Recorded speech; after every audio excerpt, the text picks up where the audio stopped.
خامند اور بیوی کے رشتے کو بعض بیویاں ایسی نادان ہوتی ہیں کہ اولاد کی محبت میں خامند کو ڈیگریڈ کرتی ہیں، بعض خامد ایسے نادان ہوتے ہیں اپنے ماں باپ کے احترام میں بیوی کو ذلیل کرتے ہیں، اپنے بہن بھائیوں کی سن سن کر اپنی بیوی کو مارتے پیٹتے ذلیل کرتے ہیں۔ یہ ہر گھر کی کہانی ہے، ان دونوں سے میرے اللہ نے روکا ہے۔ خامند اپنی بیوی کو سب سے زیادہ عزت دے، بیوی اپنے خامند کو سب سے زیادہ عزت دے۔ حقوق میں سب سے بڑا حق اب خامند اور بیوی کا ایک دوسرے کے ساتھ جوڑا گیا ہے کہ ان سے نسل چلنی ہے، ان سے نسل چلنی ہے۔ آپ حیران ہوں گے، بیوی کے ذمہ خامند کی روٹی پکانا شریعت نے نہیں لگایا، تو خامند کے ماں پیو کی روٹی کیسے ذمہ ہوگی؟ خامند کے بہن بھائیوں کی روٹی کیسے ذمہ ہوگی؟ کتنی بہنوں نے گھر اجاڑ دیے بھائیوں کے، کتنے ساس سسر نے اپنے بیٹے کے گھر اجاڑ دیے۔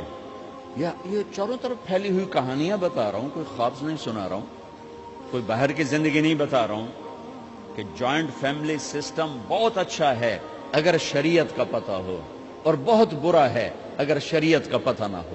چڑا چڑی بھی اکٹھے ہوتے ہیں تو گھونسلہ الگ بناتے ہیں کہ ساس سورا کے دائیں سرتے نہ آ پاوے۔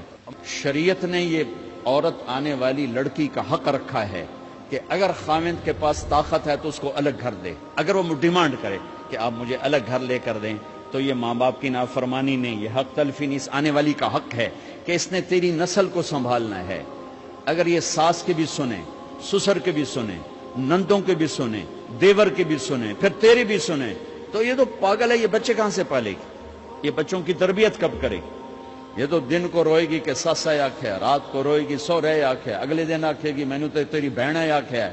تو اس کو تو بچے پالنے کا وقت ہی نہیں۔ ہماری نسل کیوں برباد ہو گئی؟ کہ ماؤں نے اپنی ڈیوٹی چھوڑ دی ہے۔ 3 سال کا بچہ سکول میں ڈالنے بلا سکول والوں کیڑی فکر ہے، انہوں نے پیسے لے کے انہوں کھڈاونا۔ میرے نبی نے کہا 7 سال تک تو نماز بھی نہ کہو، بس گلے سے لگا کے رکھو۔ 7 سال تک نماز بھی نہ کہو، بس اس کو قریب کرو قریب کرو قریب کرو، 10 سال میں جا کے نماز کہو۔ 3 سال کے بچے کو ڈالتے ہیں اسکولوں میں، اس کے لاشعور میں ماں باپ سے نفرت پیدا ہو جاتی ہے۔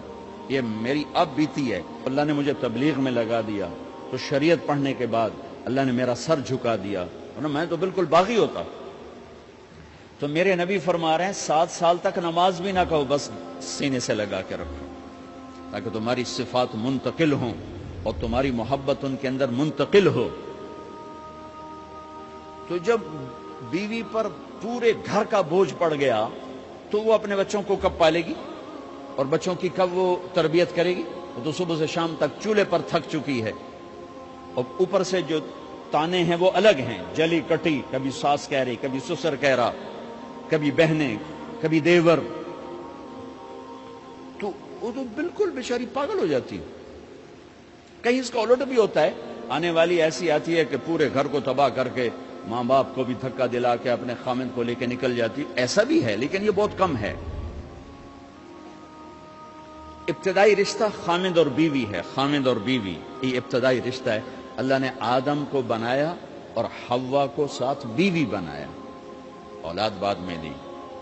اور ایک اور بات، آدم کو بنا دیا مٹی کا پتلا کٹھا کر کے، مٹی کٹھی کر کے پتلا بنا دیا، 40 سال کے بعد روح ڈالی، چل بھائی جا جنت، اور اکیلے بھیج دیا، بیوی نہیں دی۔ حالانکہ اللہ چاہتا تو ساتھ ہی حضرت حوا کی مٹی کا ڈھیر بھی لگا دیتا، اس کا پتلا بھی تھپ دیتا، فرشتوں سے تھپوا دیتا، اور پھر 40 سال کے بعد دونوں کو اکٹھا جنت میں ڈالتا۔ بہت سارے پیغام، اس میں بہت سارے پیغام، تاخیر ساتھ نہیں بنایا، دیر سے بھیجا، انتظار قدر کو بڑھانے کے لیے کہ عورت کی قدر کرنا، کمزور ذات ہے، کمزور مخلوق ہے، قدر کرنا۔ دوسرا، پہلے دن پتلا نہیں بنایا کہ ننگا پڑا ہو، عورت کا پتلا ننگا ہو، مٹی کا ہو، پتھر کا ہو، تو اس میں کیا کشش؟ تو ان مرد کے لیے کشش کوئی نہیں، تو فرشتوں کو کیا کشش تھی؟ پہلے دن سے عورت کو پردے میں بنایا، بے پرد نہیں کیا، بے پرد نہیں کیا، اس کا پتلا نہیں بنایا، اسے ننگا نہیں چھوڑا، اس کو پہلے دن سے کورڈ۔ اور کیسے بنایا؟ فرشتوں کو کی آنکھوں پہ پردہ اور آدم کو سلا دیا۔ آدم علیہ السلام سوئے ہوئے ہیں، فرشتوں کی آنکھوں کے سامنے پردہ ڈال دیا گیا. جب آدم اٹھے ہیں. اور ایک اور بات، جنت میں رہ کر بھی آدم علیہ السلام کا دل نہیں لگتا تھا، اداس رہتے تھے. اماں آئی تو بابے دا دل لگا، تو اداس رہتے تھے جنت میں. جب آنکھ کھلی تو اپنے لیفٹ سائڈ پہ ایک خاتون سر سے لے کر پاؤں تک لباس میں. آپ نے سنا ہے نا، یوسف علیہ السلام دنیا میں سب سے خوبصورت ہستی پیدا کیے گئے. یہ مردوں میں، عورتوں میں سب سے خوبصورت حضرت حوا کو پیدا کیا. کون ہے؟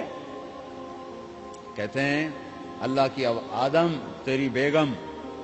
کون ہے تیری بیگم؟ نکاح پڑھایا. پھینکا آدم مہر ادا کرو. تو نے پوچھا کیا مہر دوں؟ تو وہاں تو سونا چاندی ڈھیر لگے پڑے تھے. اللہ تعالیٰ کہتے دا من سونا چاہ کے دے دے. میرے اللہ نے کہا تیری نسل میں میرا آخری حبیب آنے والا ہے، اس پہ ایک دفعہ درود پڑھ دے، یہ مہر ہے. سیدھے ہاتھ میں برکت ہے. پیدا کیا الٹی طرف سے. الٹی طرف سے کیوں پیدا کیا ہے؟ کہ الٹی طرف دل ہے، اور دل کے نیچے جو پسلی ہے وہاں سے پیدا کیا. اس میں پیغام کیا دیا کہ عورت جس روپ میں ہو، پہلا روپ اس کا بیوی بنا، پھر وہ ماں بنی، پھر اس آگے بیٹی کا روپ ہے، پھر بہن کا روپ ہے، پھر خالہ ہے، پھوپھی ہے، دادی ہے، نانی ہے، ساس ہے. جس روپ میں بھی عورت ہے اس کو دل کے قریب جگہ دو. یہ دل کے نیچے سے پیدا کرنے میں یہ پیغام دیا گیا ہے. اسے ذلیل نہ کرو، اسے خوار نہ کرو، اسے بے عزت نہ کرو، اس پر شدت نہ کرو. تو پہلا بنیادی رشتہ خامند اور بیوی ہے، اور آخری رشتہ بھی خامند اور بیوی ہے. لیکن اس وقت ہمارے معاشرے میں خامند سے زیادہ اس کے ماں باپ حق جتلاتے ہیں، خامند سے زیادہ اس کی بہنیں حق جلاتی ہیں، خامند سے زیادہ اس کے رشتہ دار حق جتلاتے ہیں، اور جھوٹی سچی شکایتیں لگا کر بیوی سے متنفر کرتے ہیں، اور کہیں بیوی کو خامند سے متنفر کرتے ہیں. آپس میں لڑائی لڑا کے پھر خوش ہوتے ہیں. میرے نبی سے پوچھا جائے یا رسول اللہ آپ کو سب سے زیادہ کس سے پیار ہے؟ تو آپ نے کہا عائشہ سے. اللہ، وہ جھینپ کے کہنے کے نہیں، میں پوچھ رہا ہوں لوگوں میں آپ کو کس سے زیادہ پیار ہے؟ تو آپ کہتے ابو بکر سے. تو آپ نے پھر کہا ابوہا، مجھے عائشہ کے باپ سے زیادہ پیار ہے. پھر پہلے عائشہ کا، تو پھر کہتے ابو بکر. تو آپ نے کہا نہیں، ابوہا، مجھے عائشہ کے باپ سے سب سے زیادہ پیار ہے. یہ آپ کو میسج دیا ہے کہ گھر کی زندگی کیسے ہوتی ہے. کوئی عشق نہیں چڑھا ہوا تھا، میسج دینا. ہم عائشہ چھوٹی عمر کی تھیں، ان کو آٹا گوندھ کے دیتے تھے، آٹا گوندھ کے دیتے تھے. پھر جب ان کو آٹا گوندھنا آ گیا پھر چھوڑ دیا. پھر ان کو سامنے بٹھا کر لقمے پر سامنے بٹھا کر لقمے بنا کے کھلاتے تھے. پھر ہم عائشہ رضی اللہ تعالیٰ عنہ کوئی گوشت کا ٹکڑا، وہاں بڑے بڑے گوشت کے ٹکڑے پکائے جاتے تھے، تو کوئی گوشت کا ٹکڑا اٹھایا اور ایسے 2-4 جگہ سے نوچا اور پھر رکھ دیا. سارا کھایا نہیں جاتا تھا، تو اللہ کے نبی اسی کو اٹھاتے اور حضرت عائشہ کو دکھا کر، جہاں سے حضرت عائشہ نے نوچا ہوتا تھا وہاں سے یوں کاٹ کے دکھاتے تھے. پھر حضرت عائشہ رضی اللہ تعالیٰ نے گلاس اٹھایا پانی پینے کے لیے، جہاں ہونٹ لگائے پہ گلاس رکھ دیا. بڑے بڑے گلاس ہوتے تھے، تو حضرت ہمارے نبی اٹھاتے تھے، جہاں عائشہ کے ہونٹ لگے ہوتے تھے وہاں ہونٹ لگا کے پانی پیتے تھے. یہ آپ کو سکھانے کے لیے ہے. اپنے گھر والوں کے ساتھ بیٹھ کے کھانا کھاتے.